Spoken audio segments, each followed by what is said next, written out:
Hey,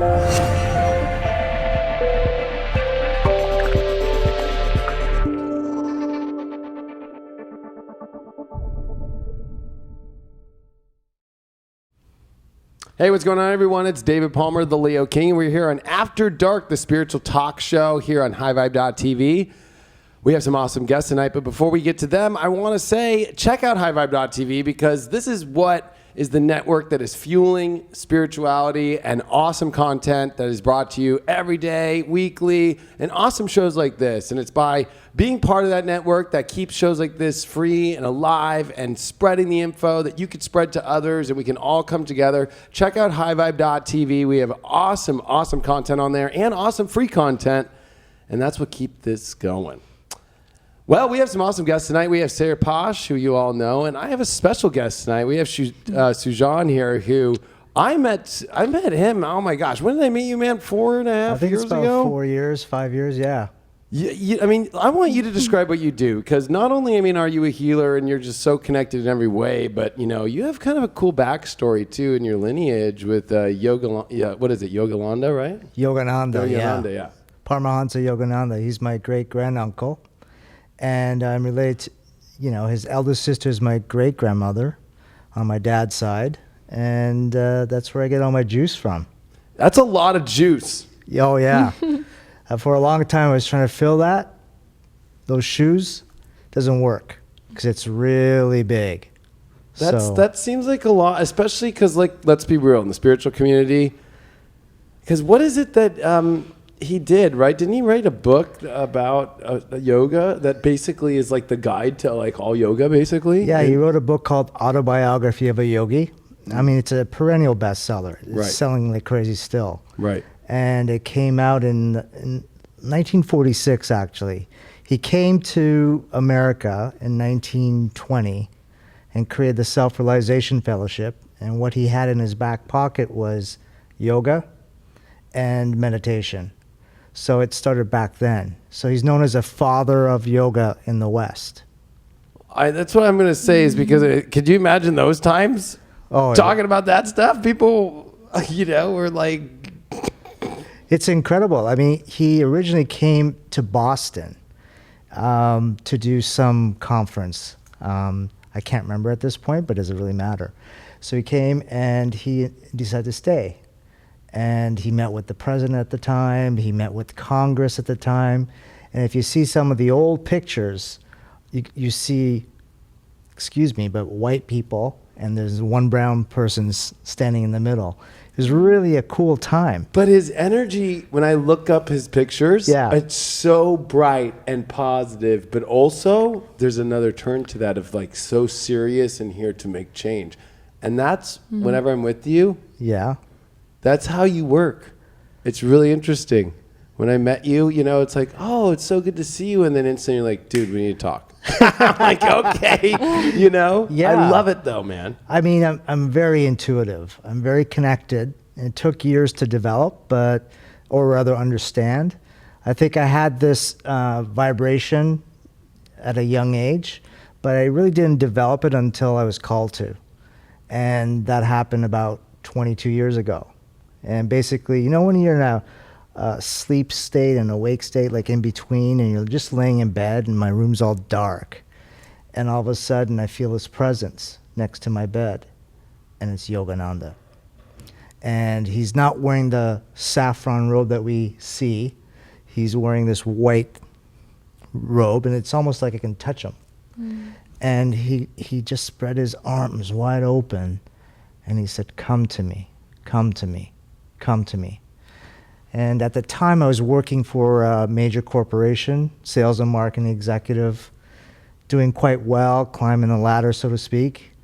And 6 months later, I quit my job.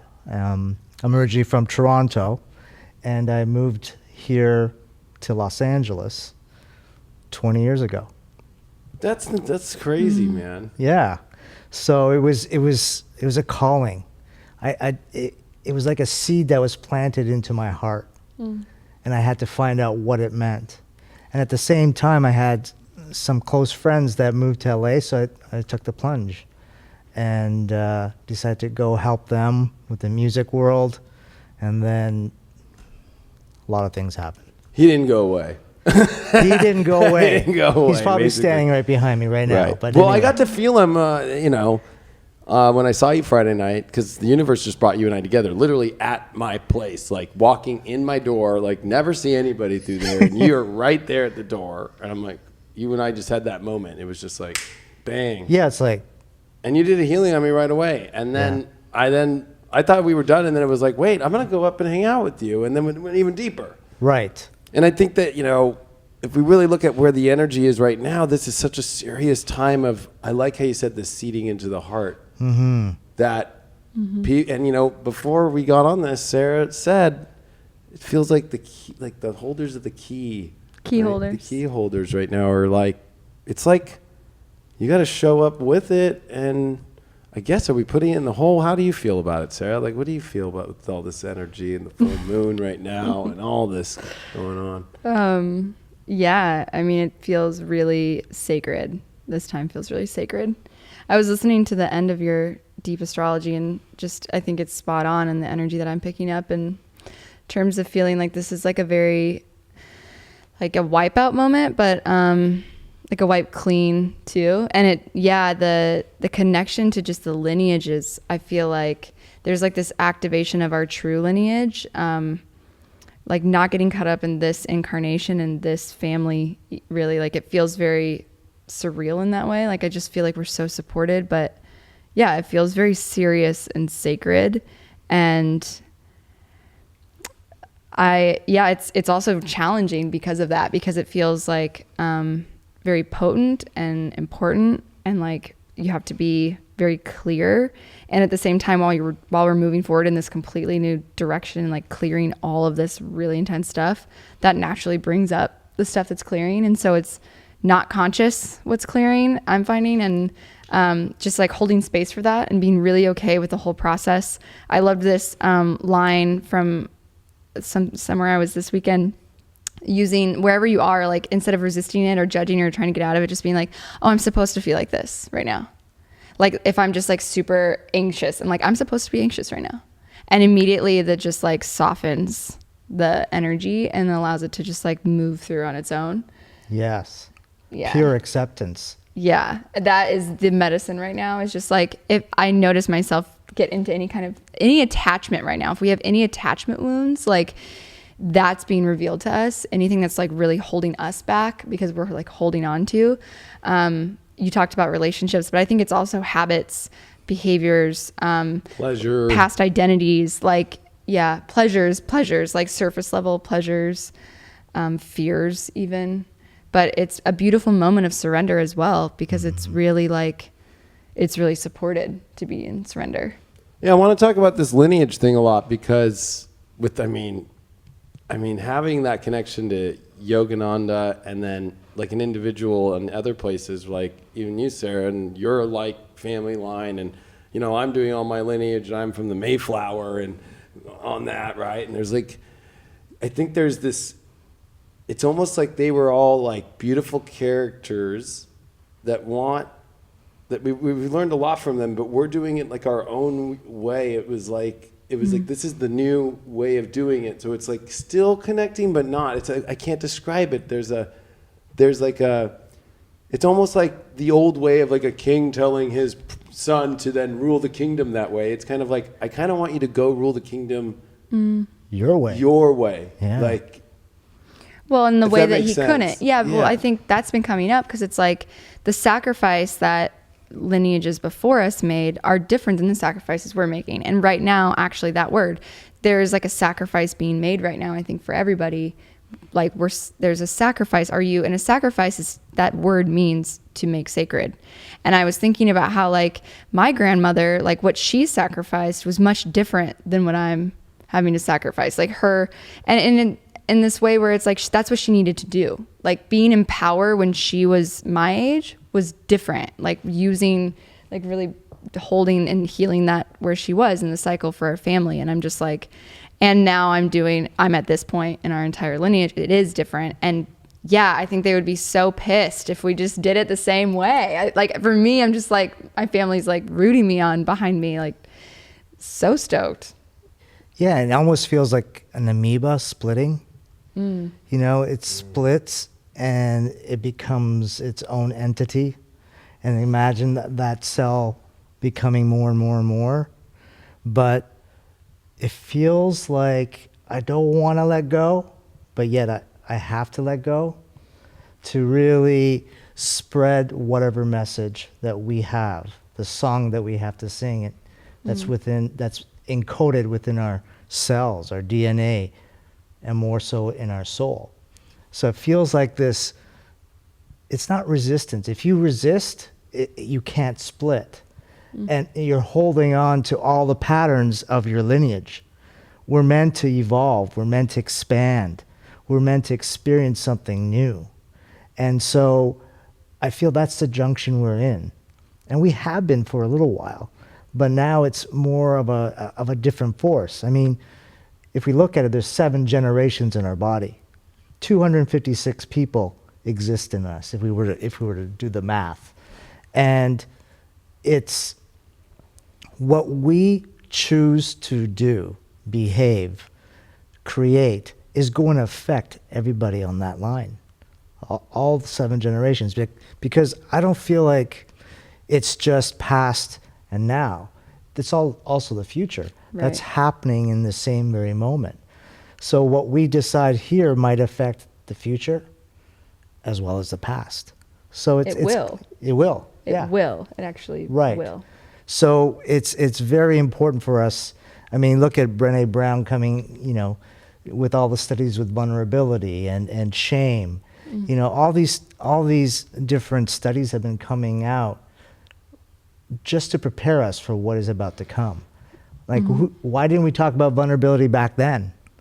Or shame? Well, I think that Sarah brought up a good point, like with her grandmother and having to kind of, like, you had to survive a lot more in a certain way back then. You had to be tougher, right? Like, especially people were coming and immigrating to America and stuff on a boat. Like, you know, there was no planes. Together, like, right. You know, and then it was like, you know, you had to keep everything together and survive. And there's this, you know, vulnerability was looked upon really negatively. Absolutely. And so we're in a totally different new situation here, and everything is being rewritten.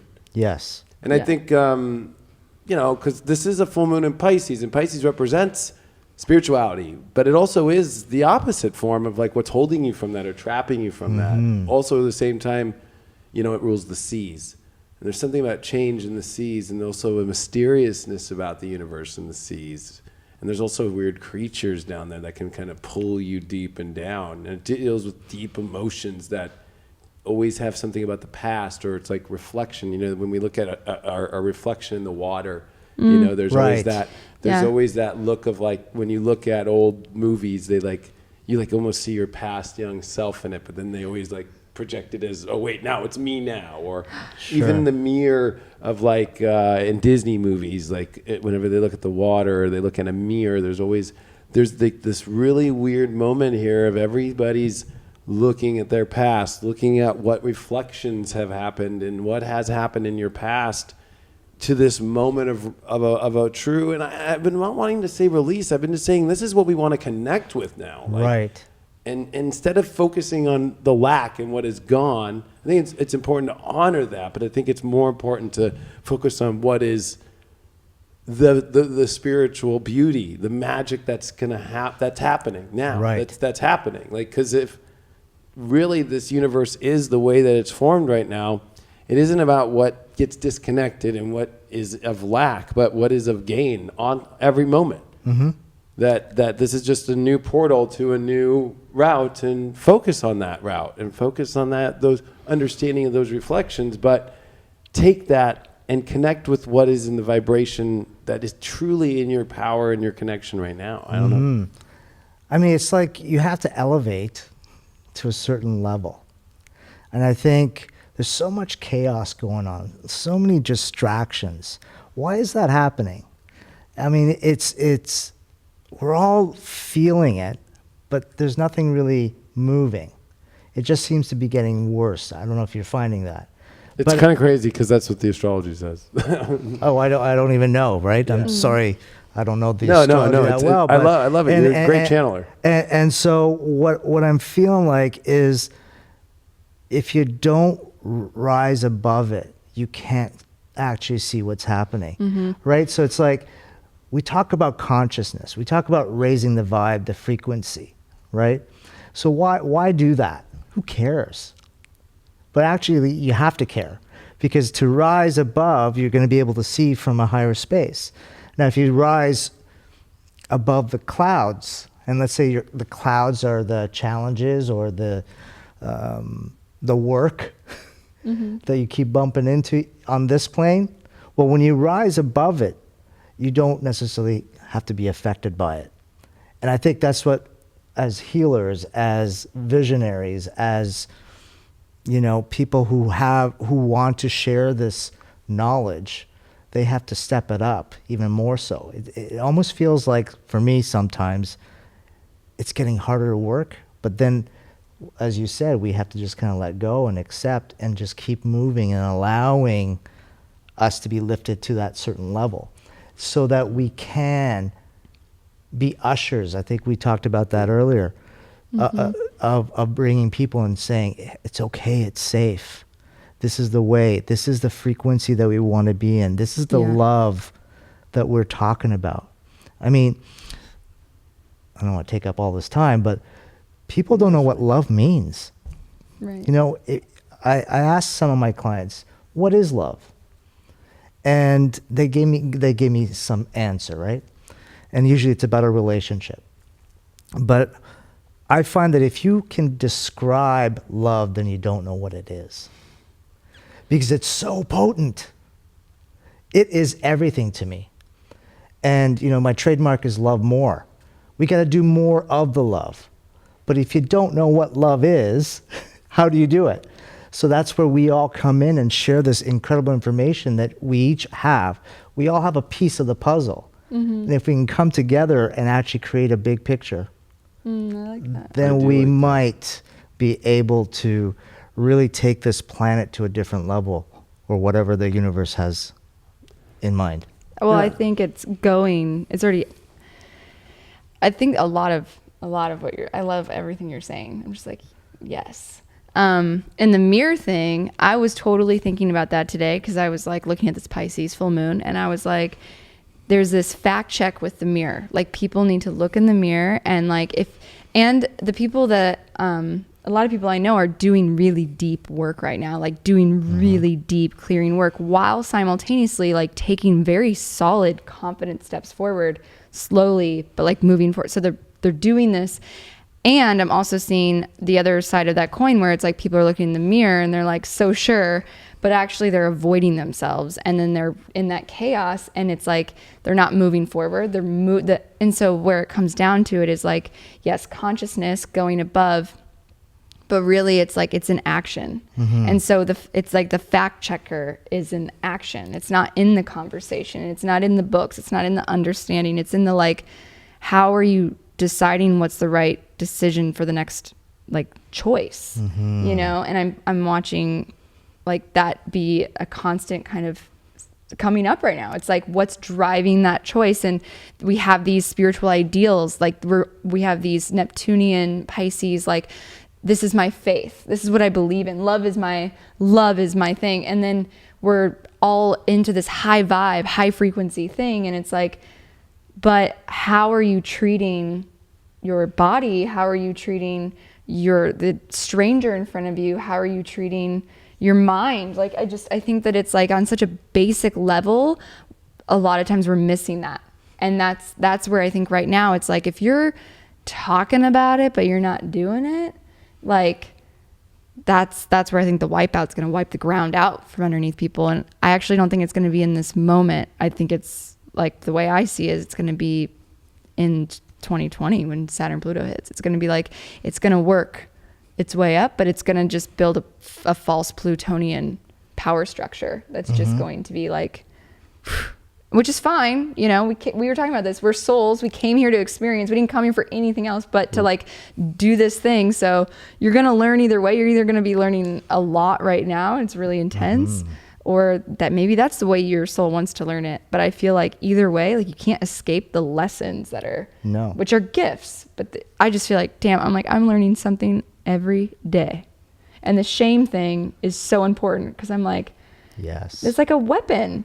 Patriarchy is like weaponized shame. And it's like, no. Like humble warrior pose in yoga, you don't like bow down, look back, and your chest's all caved and you're like, fuck, look at where I've been. No, like your heart's open, you're strong, and you're looking back and you're like, yeah, like where I've been has made me who I am today, and you're proud of that. You know, you're not ashamed of it. And so humility right now, and just like having space for people and grace, and yeah. Like it seems like humility is a bad word almost. Right. You know, and being weak. It's being weak. No. But really, just to accept, just to be, and become aware of where you're at in this moment is so crucial.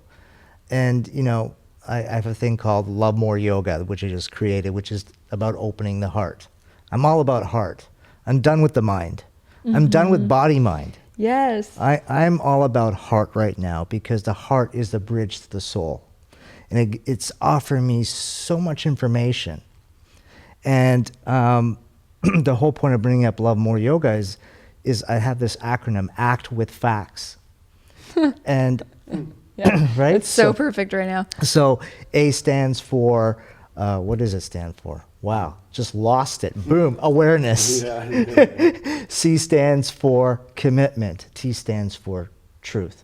So you're becoming aware of your truth and being committed to it. With facts, F is for forgiveness, A is acceptance, C is compassion, T is trust, and S, service. So the service that you are here to offer. So it's all directed towards going in and loving yourself and accepting yourself and being vulnerable and looking at where you are getting trapped by your unworthiness. Yeah. The trap, the devil trap. The shame. Well, I think that's where the distractions are coming up to show us so much of where we need to go more in. Like, because they're distractions of trying to either calculate or figure out with the mind so much, stimulation of like, well, maybe this will fix, or I can fix it. Like, maybe it'll fix the situation, or maybe I can fix the situation. So we get distracted on it. It's kind of like if you're cleaning your house and you have ADHD, it's like, yeah, I'm going to clean the bathroom. And then next thing you know, you're out in the garage. Now you're in the freaking attic. You know what I mean? Like, and you're in your lineage. Like you're in all the pictures and you're in all the yearbooks and like, oh my God, how did I get up here? Like, I thought I was doing this right now. Right. And I think like part of it is like not shaming yourself that you got there. Right. But also it's a moment of realizing like, wow, I really didn't want to do the bathroom work, because that's where the real work is right now.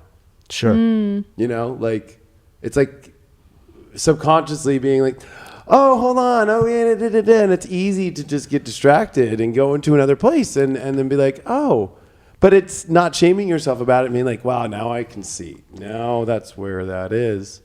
And I tonight I talked a lot about, because we're in a very, very, very, if you were to use the astrology, the most of all time in all history, the biggest, greatest deceiving element of life, of projection in media and in, programming and in all that ever. I mean, literally, that's what it says. Like, it's the peak out. Right. This full moon.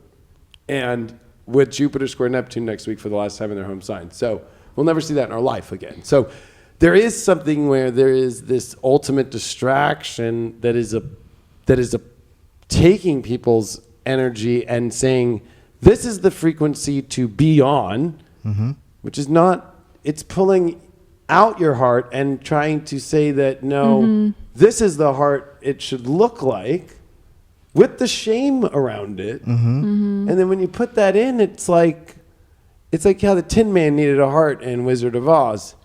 Or no, sorry, it was the lion, but the tin. Oh no, that wasn't. No, it was heart with. No, it was courage. It was courage with the lion. It was a heart for the Tin Man. Right. Yeah, I feel like this is like heart melting. This moon, it's like it's melting our hearts if we allow it.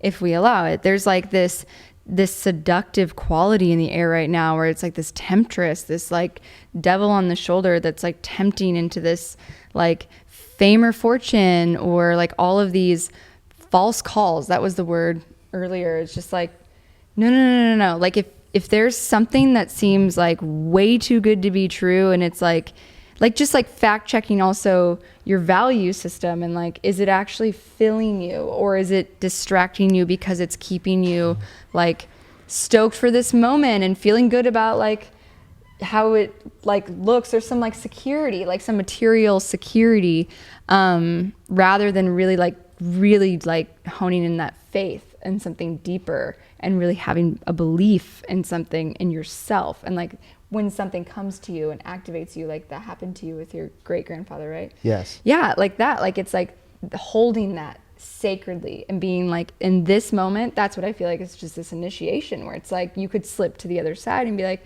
I don't know, I think it's supposed to be like this. And it's like, no. You know what it is, child. Right. Like I feel like Spirit's like, child, sit down. Like sit down. You know what this is, you know? Right. Well, there is an interesting aspect too of Black Moon Lilith, like with Neptune and the full moon, which in the story of Lilith basically, there's that part where she's just like, I don't care, God, like, because God, in the old story of Lilith, she basically is looked at as her feminine energy is bad. So she's like, well, screw you, like I'm gonna go be that, right? Right. Which is actually a good thing, because it was like shamed. It's when you're shamed, you kind of go, well, I'm gonna go do whatever I want. Yeah. There's a positive in that, and then there's also a super negative of almost taking it too far with Neptune into a delusion or into even a toxic situation. Or, and it's like, this is when you start playing with really high vibes, you start playing with really low vibes at the same time. Yes. Yeah, that's how the universe works. So it's kind of like, I think Sarah and both of you have said it right. Like, it's really easy to get lost if you're not in awareness first. I like that that's the first thing in your act, because it really is true. Like, you have to really, in every situation, go like, is this for my highest good right now? And is this connecting me to the divine? Yes. Fully. And is everything around me just feeling like synergy and good, and it will feel good? But then there's something where it almost feels like you're turning something counterfeit into something. It's like a fool's gold salesman, or like a watch salesman on the corner. Like, look at the watch. You can get a Rolex for a really good deal. But you know, you're like, inside, you're like, I really have wanted a Rolex. How did this show up in my life? But from this guy, I don't know. Yeah, that's so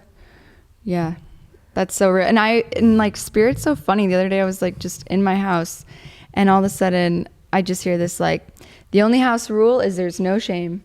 No shame allowed in the house. And I was like, fuck yeah. Like, if I had children, like, that would be my only rule. I would be like, there's no shame. Like, we learn from our mistakes, and we're human. It's totally okay. And we don't, like, shame in general just needs to be named. And we're like, it's like running from that huge shadow on the wall, and then you turn around and it's a fucking mouse with a light on it. Right. You know, like it's just a mouse.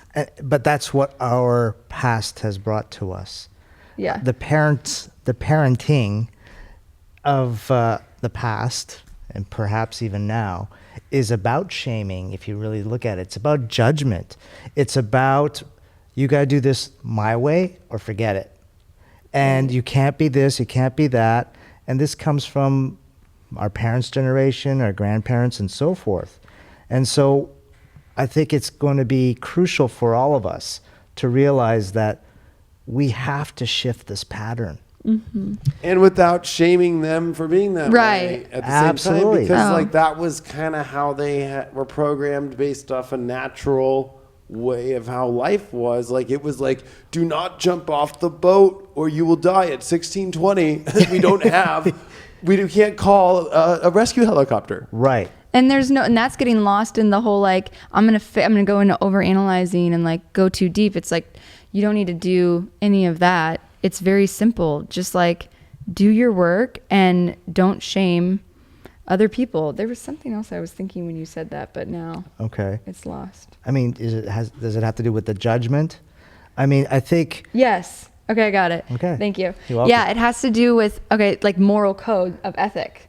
I feel like if we are still running on our programmed, conditioned background of moral codes, and it's conditional. It's like, that's what I'm learning is like, do we have like this value system, but it's like conditional. It's like, oh yeah, I'm like so about love, except when I'm in this situation because obviously that excuses my behavior. And that's where the action comes in right now, where it's like, you are being tested. So people are going to trigger you. They are going to test you. They are going to do the thing that is not right, but they're going to make you look wrong. And how are you going to show up? Are you going to play God and play karma? Are you going to try to make sure that you prove yourself right and make them wrong? Are you going to get caught up in it? Or are you just going to do what's right for you? For you. Yes. And really, are you going to know what that even is? Like, are you clear with yourself? Because I've been getting really clear with myself, and it's a purification process. When we're like humility, it's the most, I've said humility is my superpower when my mind's in neutral and my heart's in drive. Like, it's the best medicine ever. And we're at the end of Virgo, and it's like, use it. Just be willing to not let shame stop you from receiving the power of this moment, which is clearing so much, like making so much space by just retrieving more of ourselves. Sure. You know, the imagery that just came up into my mind is a hot air balloon, and the balloon is the heart. And if you thrust a lot of fire into that hot air balloon, your passion, your truth, it starts to rise.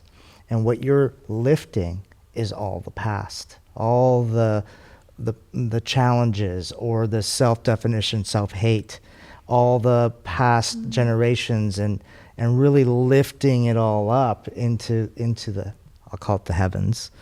That's what I just saw when you're saying all that. I mean, we get so caught up. I mean, we are human. Yeah. You know, we can talk about all the different spiritual stuff, and which is absolutely necessary, but we have to really accept that we're human and that we're going to make mistakes. And I feel that as a human, we want to be seen. We want to be heard. We want to be accepted, appreciated, acknowledged. That's part of our inner DNA almost. It is part. It's one of our core needs growing up. Belonging where serotonin is a core need. pumps is from that acknowledgement, and when society actually accepts you more and you get an honor and award, and you raise in life on the ladder, the serotonin goes more, and that's why people feel better. Yes. The more success they get and all that stuff. Sure. And then there's that other part where, when people are like, oh yeah, they go to high school reunion and it's like, oh, I went and that person's still working at the movie theater. And I'm like, yeah, who cares? That's what they like. Sure. Right. But then that's what creates this fear or this culture of people feeling like I'm doing something wrong by this is my love. I love movie theaters. I love serving the popcorn or serving the tickets, or I get to watch a free movie every other week from doing it, and I'm helping my mom, and she's okay because the house is paid for, and that's my thing right now. Yeah. And it's acceptance of wherever anybody's at with their heart, instead of this well, you're here, and that's not what it is. And this brings up what Sarah was bringing up, is I'm calling them unwritten laws that have been everywhere with the moral stuff. It's all unwritten. None of this is written. Right, so but true. It's so powerful because it's hitting our subconscious and it's hitting all of those points. And there's we are bred and born for connection. The Brene Brown stuff is so spot on. I've watched her Russell Brand and Brene Brown Under the Skin episode 3 times. Okay. And I literally started watching it tonight before I came. That's so funny. Wow. Yeah, but that's because it's potent right now, because it's it's so easy to get caught up in that and not catch it, because you do get that hit of oh, okay, I'm accepted. But is it authentic connection? Is this the belonging that is spiritual in nature, that is deeper, that isn't just running on this high of feels good in the moment, almost like an addiction to connections that aren't truly mirroring who we are? And I feel on a soul level, I'm getting clear with all these soul contracts that are coming in, where all these people are coming together, and I'm just I want everyone to show up because it's super dope. These way showers, these key holders. It's I'm watching a lot of people step up, and I'm super stoked for everybody who's stepping up. It is really cool. Yeah, and I think it's been necessary because we got so distracted. I mean, social media. I know we're on social media everywhere, but I feel like we needed to come come apart in a sense and be distracted and disconnected. We're now craving to connect again and build community again, because we see if we don't have that connection, what it does, right? So that contrast was really necessary for us to see. And now I feel like we're going to come back together. It's like we exploded, and then we need to come back together in order to really get to a different place on this planet. I don't know what's happening out in the universe. I'm not going to lie. Right. But Well, a lot of it actually, the actual Working on my own life. There's a point in astrology, in India, the Vedics, they call it Rahu, right? And Rahu in Western, we actually look at this as like the trajectory of destiny and where it's pointing. The dragon's head is pointing us towards, not the tail. right. And it's Cancer, which is a very home and a nurturing, and it's family and it's imprinting and attachment. Yeah, and it's like, I think we're trying to all find that soul family, which is now defined by a unique set of whatever that is now, right? Like 'cause I think conditions, and because old soul family would have been like, well, we're related. That's my cousin, so Yes. that's It's my like cousin. loyalty that's my cousin. based, Yeah, yeah. it's all Yeah. based off just blood. Yes. Where this is off soul. Yeah. It was based off blood, or based off like trade, or based off of That too. That's Like, a good that's- point. that's I coming up forgot. It's too. like the Point. business thing. Yeah, like, the oh, business. We're in the same. Yeah, you know. Or it's yeah. like system. But I feel like if you're going down an old soul road, like I feel like it's very clear right now that there's a different trajectory available right now. Like there's a definite call for change. And I think it's good to note, like anytime we make change, whether it's consciously or not, there's always going to be resistance. So it's just like, what is my normal pattern when I like decide I'm going to start doing something? When I say I'm going to start going to the gym every day, when do I stop usually? And why do I stop? What do I do? Like, look at your past, look at the facts, look at the evidence, look at your patterns, because there's like a lot right now that we can do it different right now. There's a lot of support. I feel like spirit is supporting us. There's this grace, this like channel of Saturnian grace, because it's very like masterful and mature and just like, nope, don't do that. And like you catch it, it's been like 3 hours instead of 3 months or 3 years, and you're like, okay, awesome, caught it, thank you, learned it, going, like, see it. So what do you share with your clients? I mean, to really understand spirit, you have to get out of the mind, don't you? Yes. And out of the body, in a sense. Yeah, sometimes So in the body. How do you get your clients? I'm sorry, I'm asking the questions now. I love it. I love it. It's open. How do you explain that to somebody who is perhaps not even there at that level of understanding spirit versus mind body? Because I think we're so caught up. I mean, to my point earlier, we're so caught up with mind body, and really the subconscious mind. The body becomes a subconscious mind. It's ruling the mind because of the patterns that are happening over and over and over. Oh, I want to go to the gym, but they don't, because the body's going, I don't feel like it. And so they're still sitting. So there's something there. I guess I'm trying to find out from you, because I have clients that don't understand that. For instance, the spirit, they're still caught up in mindfulness and body, and they don't really understand the heart. Even if you point to the heart, they don't understand what that is. What do you tell your clients? I feel like I don't understand a clear question in what you're asking, because I feel like there's a few things. How do you have your clients access spirit, their spirit, in the work that you do? Yeah, I mean, Because you're talking about spirit, and well, I guess maybe you explain more about what you mean in that sense, because I don't use that. Okay. Context. I mean, you use the word spirit in describing that's what we have to do in order to make the change, correct? Is that what you're saying? Okay. Or did I misunderstand? I mean, I said that we're supported through spirit right now. Okay. Yeah. But I think people we have these moments of clarity. Here's what I know, is we have these moments of clarity where a part of us deep down always knows what is true and what we want and what we Right. desire. And that's always there. Everything else, so it's getting a resonance and a really clear, like, felt sense of that consciousness, and then holding that while also pointing out the other consciousness and saying they both exist. Can this one witness this one?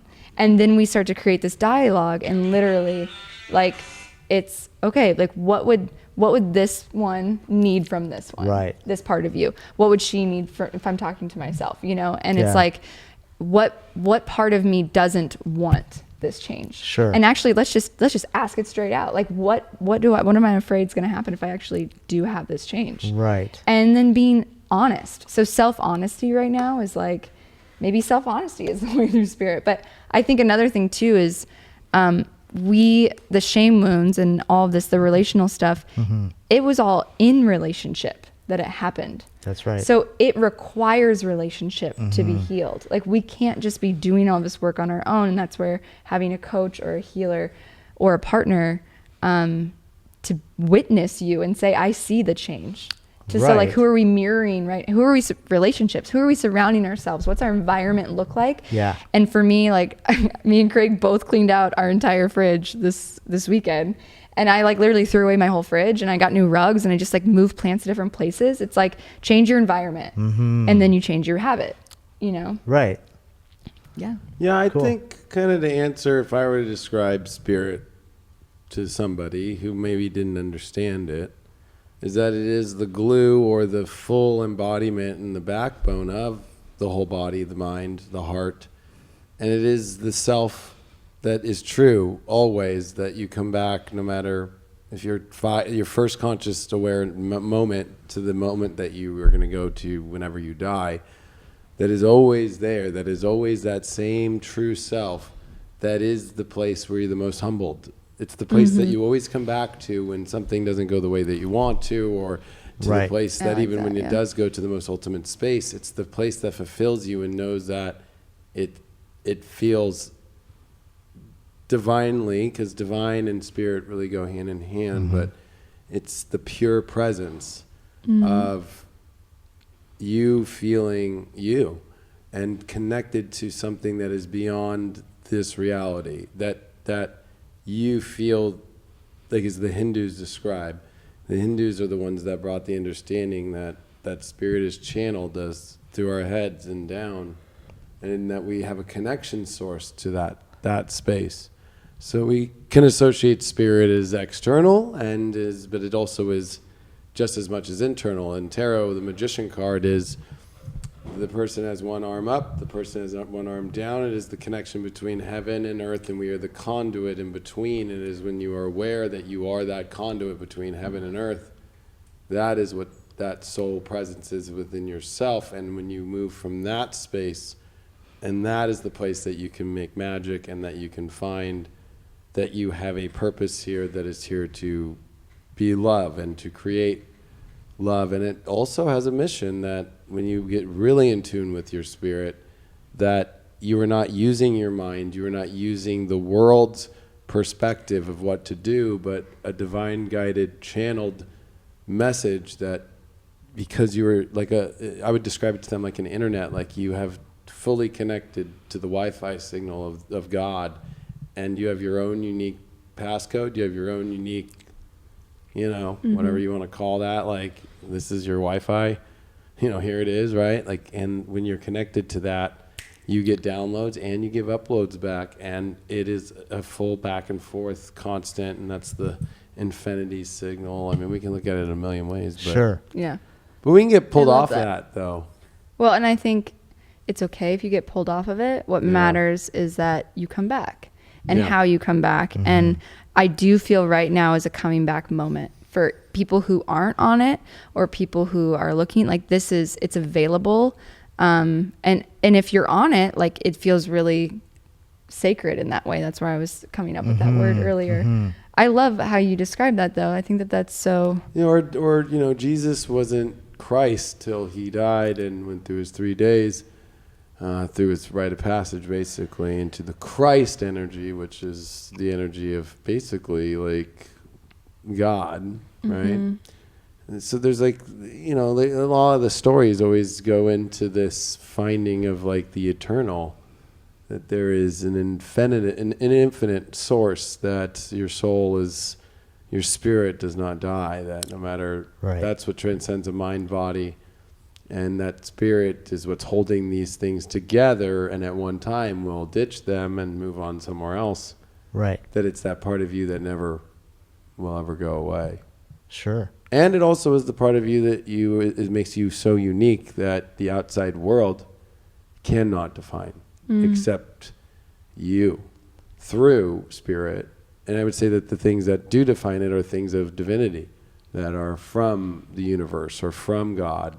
But anything that is kind of written or created externally, like we can use a lot of great systems that people come up with in life, but they can only work for so long. But the only thing that ever truly works is your connection with that other part of spirit that you are together with, that is written for you in your code, and that you know, and that you follow, and that you get those messages from. And it comes from like getting really still, and it goes actually, like you said, it actually from going within. So I think right now the whole distraction and the whole, it's like, yes, there is like an awareness of rising above, but I actually feel what's really potent right now is like slowing down. And there's a resistance to that super present, especially with the Mars square Jupiter and then opposing Neptune. Like we want to just go. But like really slowing down and trusting that like you need to make sure you can actually hear the spirit, and it's within, and it's when can you hear silence, know, like I've been thinking of, I'm just like, what am I hearing? Like there's just so much noise right now. And I think with all the astrology, I know you don't know a ton about the astrology, but with all of the squares to Jupiter and oppositions to Neptune, it does feel very like getting lost in a fantasy world, getting lost in the illusion of like, oh, I'm doing everything, I'm listening, I'm totally tuned in, but kind of like you're like running above something. Like it's like, no. Right. You're kind of witnessing it versus... Yeah, like so being part of it. Yeah. Yeah. Yeah. Yeah, I mean, if you look at the chakra system, for instance, you nailed it, by the way, with the spirit. I mean, I was asking because I wanted to get another interpretation of how to describe it to people, especially who are at the door, who don't know if they want to walk in or not. And as you know, love and spirit is everything to me. But in the chakra system, the heart is a neutral chakra.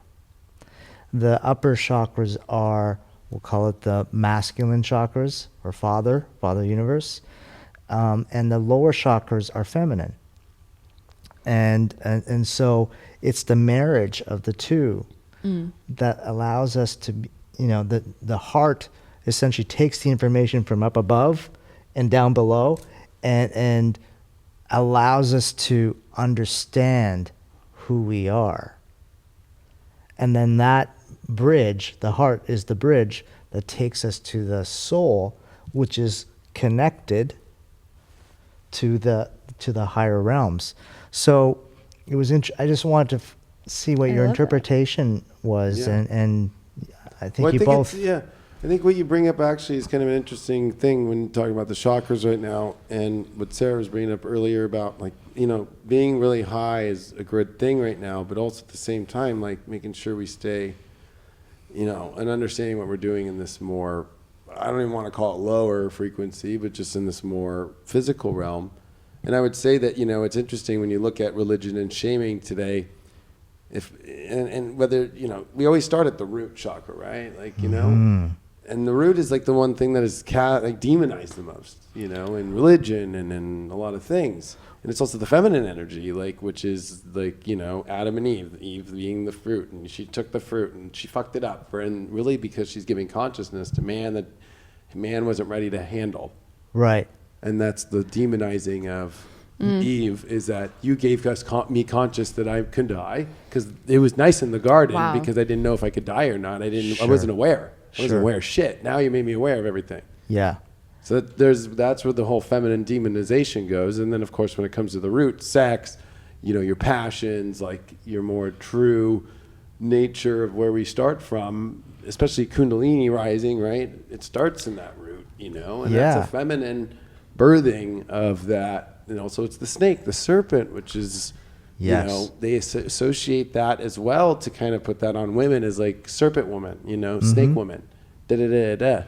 When really it's like there's so much power there, and raising the vibration. A lot of people are in this field now coming in and trying to go up here first without ever even starting at the foundation first that rises it up. So a lot of people can get a really ethereal and talk about all this stuff right now. And this is, I think, the kind of interesting part right now with the astrology and where this is all going is these beliefs kind of sit more up here, And right now there's a big test about whether or not deeper down in the real frequency of the more root of the core of who you are, if you're truly in alignment with those or not, or if you're missing the target completely in how you're living through your root, how you're living through your day-to-day physical life. Well, people are hoarding information all up here. They're hoarding all this knowledge. They're so hungry for knowledge.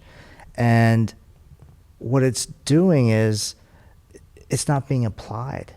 Right, exactly. It's just knowledge after knowledge, and they're just reciting whatever. They read 6 books, and now they're an expert. Or taking Did you watch that thing about Jay Shetty recently? You know who Jay Shetty is? He's just a very popular spiritual influencer who just got caught by another YouTuber basically using Tony Robbins.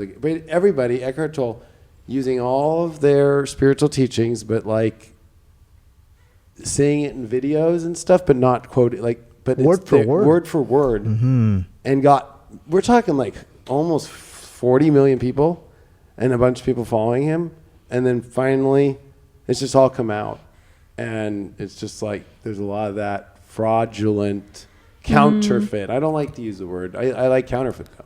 Yeah. There's a lot of counterfeit energy out there right now. Well, I think if he would just quote the person that actually say it, it would have been fine, because there needs to be a voice.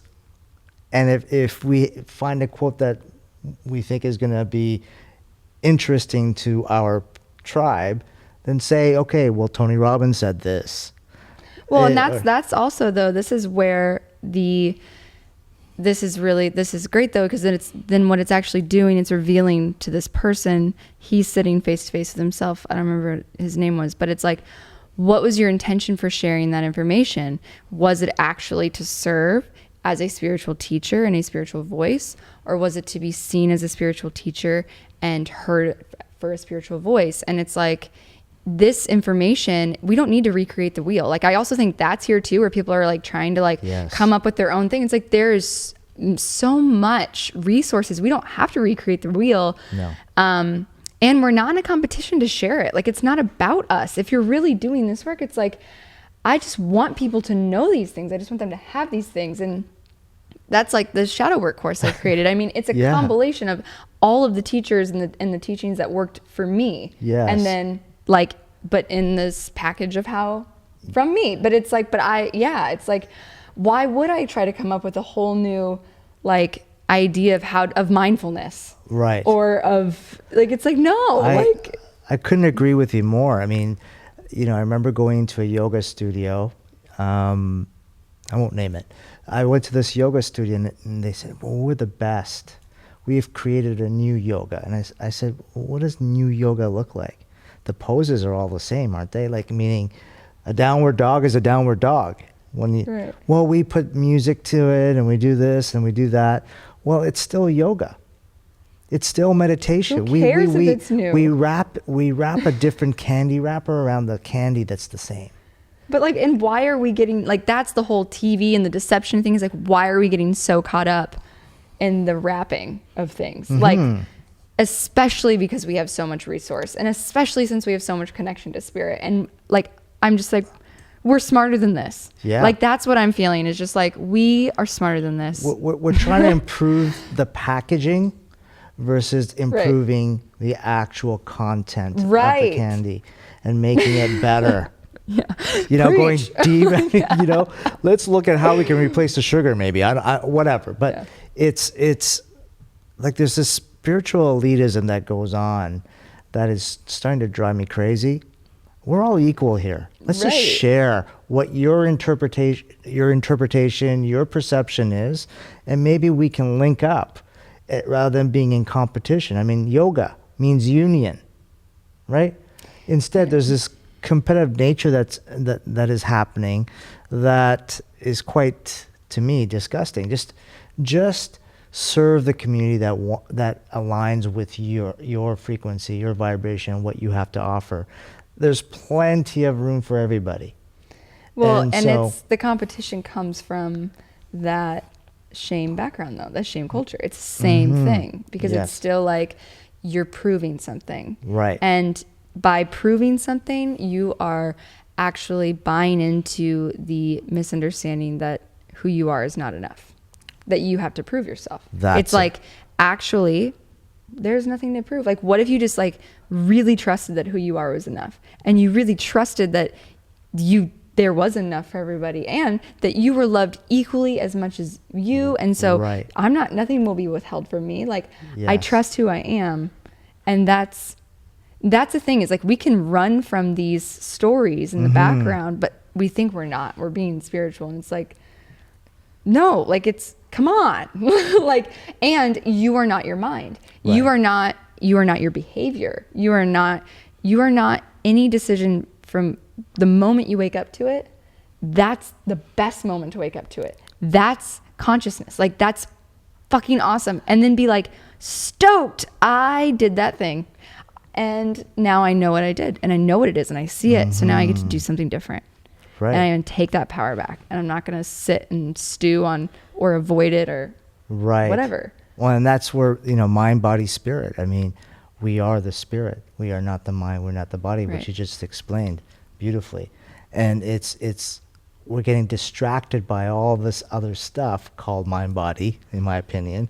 We have to understand the mind. Don't get me wrong, because we are in this plane. But, I believe that we come in here to go up again, but to come back down to share the information that we learn. Involution, evolution, involution. And that was coined by Aurobindo, a famous yogi who happens to be part of my lineage as well. But it's so true to me now that just because you're rising up to that spiritual level doesn't mean you're done. You got to bring it back and share it with the rest. We talk about 3D, 4D, 5D. There could be a million Ds for all I know. But let's just talk about where we're at here. This is 3D, right? This is transactional. But how do you live transcendentally, moment to moment? Like, that's what I think. Like, let's like make a spiritual reality, get practical about it, and make reality your spiritual practice. In my opinion, from what I know at this point, is that you go to the 4D first before you hit 5D, because we talk about 3D, 5D. What's 4D? It's knowing that you are one with God. You are God. And then 5D to me is about understanding that everything is God. Everything. There's no levels. I don't think of it as levels anymore. It's circular. You can be going in this angle, you can go down, you can go up. Whatever your evolution is, it's for the greater good, And whether we deem somebody evil, thank you for being evil, because you're helping us contrast what it be to be greatness. So we have to stop judging and shaming and really believe that what we're doing here in this very moment counts. It's of value. It matters. And once we find out what matters and understand the values that we have, if we just live by them, then we can have an unconditional place. But right now, everything is conditions.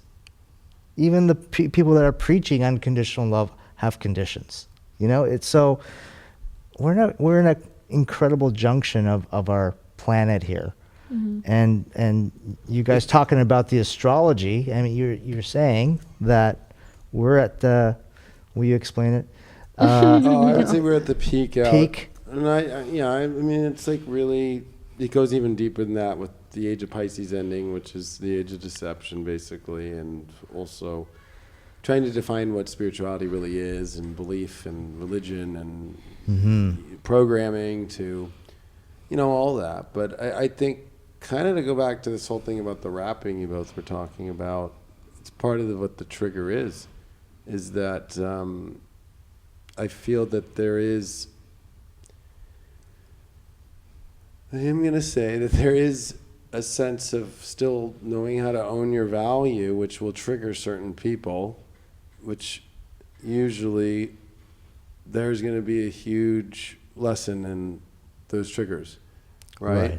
But it's about how do you own value and package the presentation of the value system that you hold to where it still adds value to people. It possibly will trigger people too, but that it's still in alignment with more of the pure sense of spirit and not, only self-serving. Because I think that there is a part that we still have to in this world. We came down here to experience it and have a good experience too, and fulfill our needs as well in our life. And so it becomes, we're in a world where there's flopping so much between, it's this thing, and then wait, but we forgot that there actually is a good part of this too that we were just shaming on that. And so, I'll be honest with you all, it's very hard to trigger me. I really am just kind of the person who will just hey, what's going on? Whatever. Right.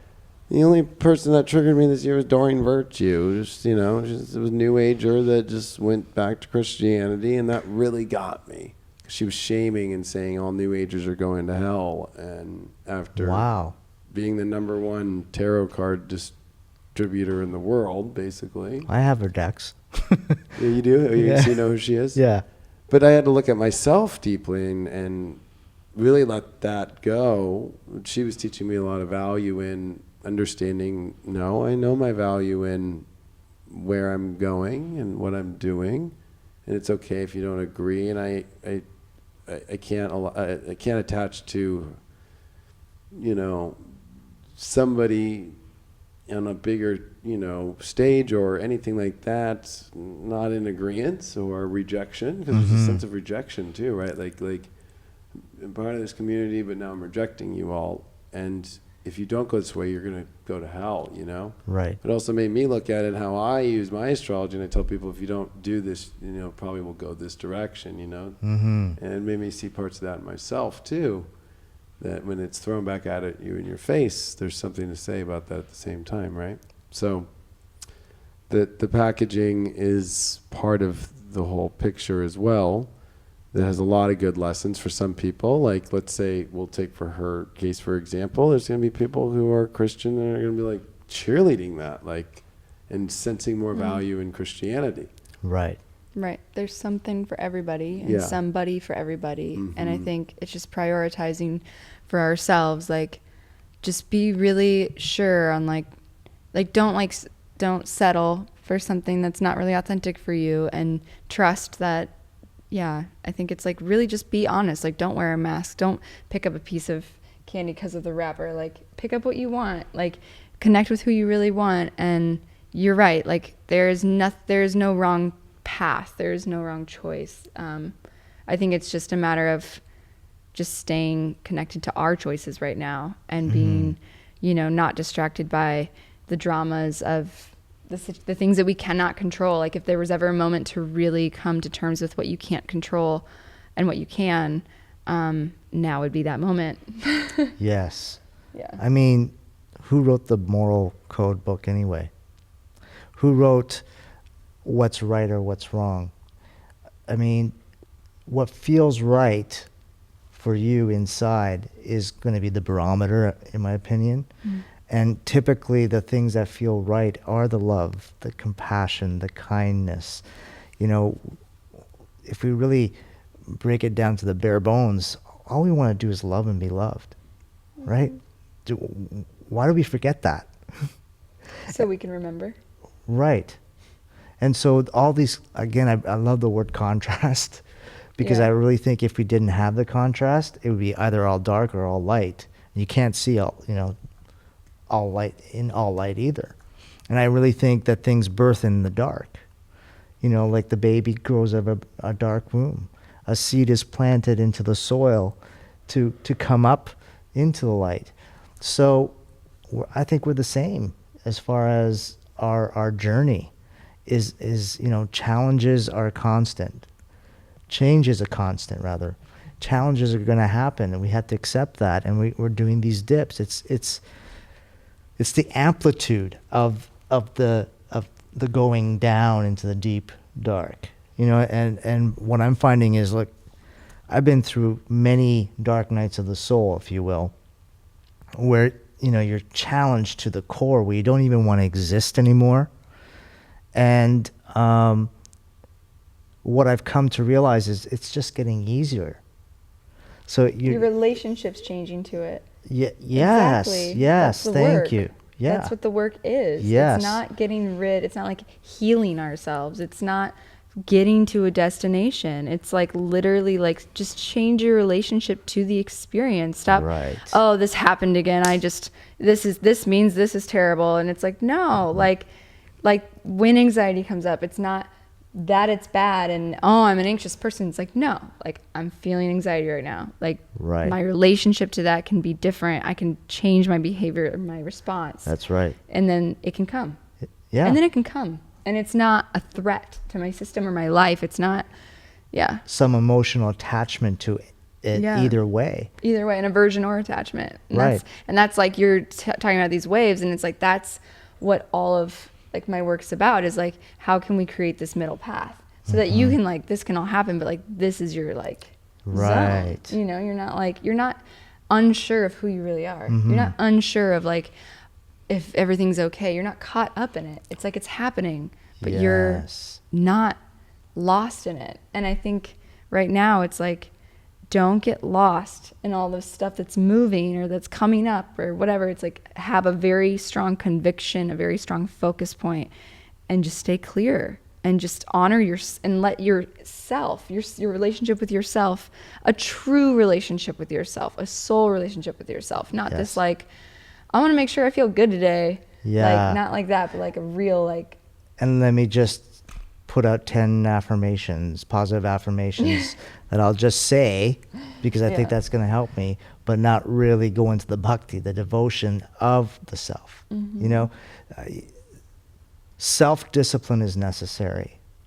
Okay? And discipline is such a negative word, but the discipline to me is really honoring yourself, being a disciple. I mean, discipline comes from the word disciple, right?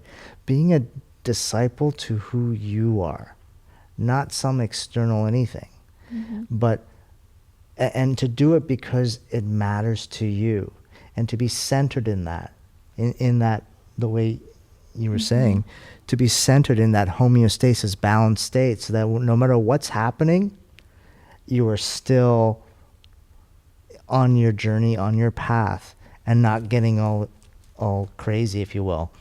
And again, I see images all the time. And the image I'm seeing right now, remember the top? I don't know if you guys ever played with a top. But Oh, yeah. you there's a lever and Right. and it spins the, okay? So if you allow yourself to be uncentered, imbalanced, you're going to be in the chaos. But when you center yourself, you're never going to be in that chaos because you're in the center. So no Right. matter who is pushing, no matter what authority figure I'm you... getting it's like how the galaxy turns, right? Mm-hmm. It's the top's turning, so there is chaos, but it's flowing with it and finding the center beam and the acceptance and finding the flow with it perfectly. Right.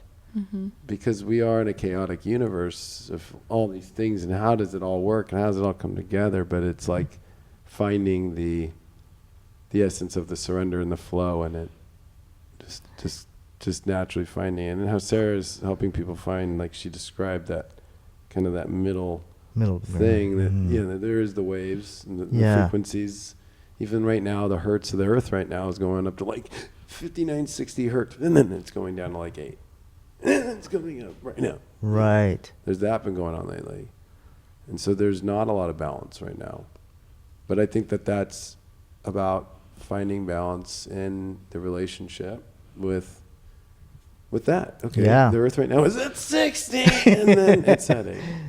Yeah. And even though maybe our ego wants to be at 8 when it's at 60, or it wants to be at 60 when it's at 8. Right. It's like going, this is where this is at right now. This is what's presented in front of me, because everything about this energy is about what's presented at you. Whether it's on the screen like right now, or it's just in your life, or wherever, it's going to be, something's going to present itself. And it's how you have to compassionately and choose from, there's going to be a choice that has to be made. Action has to be taken. And Mars square Jupiter that is happening right now it's difficult, because if you're pushing for something and it's not working out, it's not going, this is where people try to go, well, it's, a round hole and I got a square peg, And it really can turn out bad. And I did want to say this because it is time to end the show, but as we were getting into all this, I think that behind all this distraction or all this chaos or all these things that are going on, that there's there's always something that I feel like is at the deepest, because there's a lot of Pluto in this. And Pluto is the all exposer and the all truth.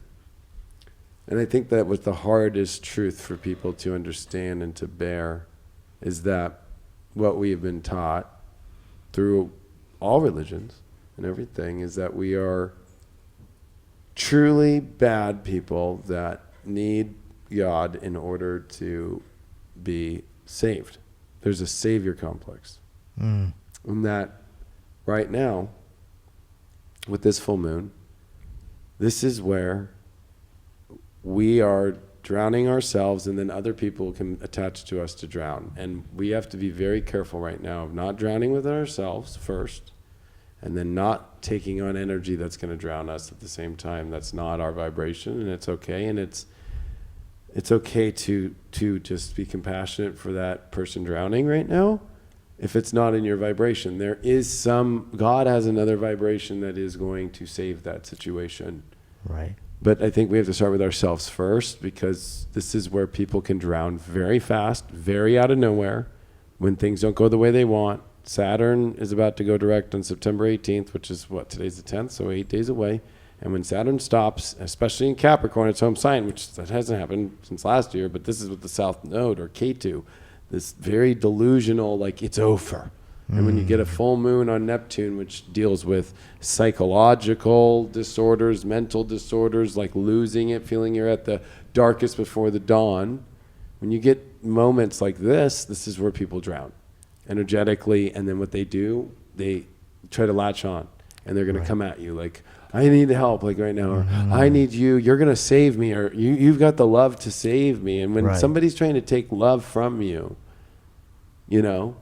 instead of like knowing that they have that love within themselves, this is going to be a very big test for people, because it's going to feel like you have to save them. But it's like, I have to save.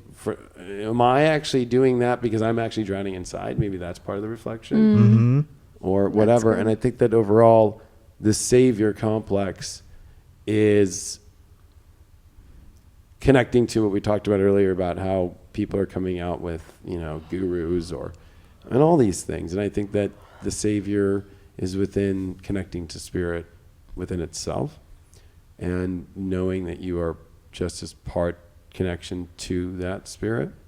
And that's what saves, is connection to God, connection to spirit, but also connection to yourself as spirit. So when people say like, I am God, it's like, it's a very triggering thing for a lot of people to hear, because I think it still is not the correct term in a way, as far as the understanding of that there really is a cohesive connection between truly a oneness that is separated in a form and an unform, and that we are, it's hard to describe, but this is that moment here of people really, which boat are you going to take? Are we going to go play the old story again or not? And are you going to drown because you're afraid to take that leap into this new story? Because a lot of people are going to get to this new story, and it's about belief, it's about trust, and it's about change that's extreme, and it's about, more important than that, the fear of going outside boundaries we've never been before, which are closer to God than ever, which is scarier for some reason, because we're taught to kind of almost stay in our sin, I guess if we use that word, and taught to kind of not go closer. And I think that this is a moment where we are at the edge of the universe, and that means we're closer to God instead of at a cliff. Yeah, I mean, it's a trust. The word trust comes up because, just like I was saying earlier, the baby trusts that the mother is taking care of its essence. The seed is nurtured by the earth, Mother Earth, and trust that it's going to bloom. It's no different for us. We just need to really trust and enter these dark zones, if you will, and know that we're going to come out okay. And to your point about I am God, triggering people, it's just the material. It's just understanding at the core of what the life force within us is, the very essence of the Creator. I mean, we were created by an ultimate Creator to create. And what are we going to do as a mass consciousness? What are we creating here? And I think all these troubled times, and we've been through troubled times many generations, but this feels, like we said way back early in the show, it seems like this time it really counts. We're really about to enter a different zone. And, I really appreciate everything you are saying. I think we're all on the same page. And I want to thank you for having me on the show. But yeah, of course. I'm glad I got to run into you, and honestly, it was nice. It was nice to have you do some work on me. It really helped, and I think we're at a time where, how you just popped up right back in my life. People are going to pop up, and it's about connecting. And this is a time where I want to remind people too, with the way that the astrology is, that we can't also just cut everything off. There is a needing to explore and seek and see. And it doesn't mean that we have to fully connect, but it allows us to explore. We have to. Jupiter wants us to expand, or Ganesha, is a good example of the opening of all doors. That we have to open the doors and see. With Neptune there, it's a freaky door, and we have to use our sense. We have to really tune our intuition very high right now, and this is a tuning. If we were to use like a tuning fork for an example, or a tuning of the intuitive element, and also very deep subconscious belief systems that are reaching a very massive transformational experience. And it's a very sensitive, and it's a very, like Sarah said, we need to take this a little slower as far as being easy, but there is this force Mars this week that is making things push it into action as well. So I think that at the end of the day, it is love. It is this, but it also is, it's love and it's spirit and it's intuition, and it's a super knowing that it's in the right vibe, and you can feel infinity, you can feel divine full presence forward.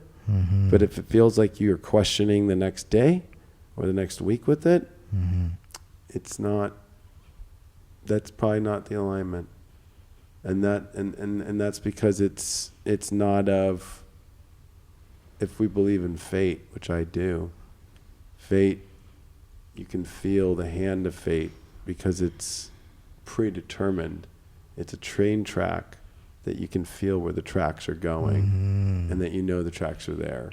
Right. But if it feels like they're missing, and that there could be a turn that comes up and they're not, it doesn't feel like it's up there. They didn't build the track yet. Yeah. That's what happened in the 1860s when they were building the railroads. It was like, oh, the track's over here.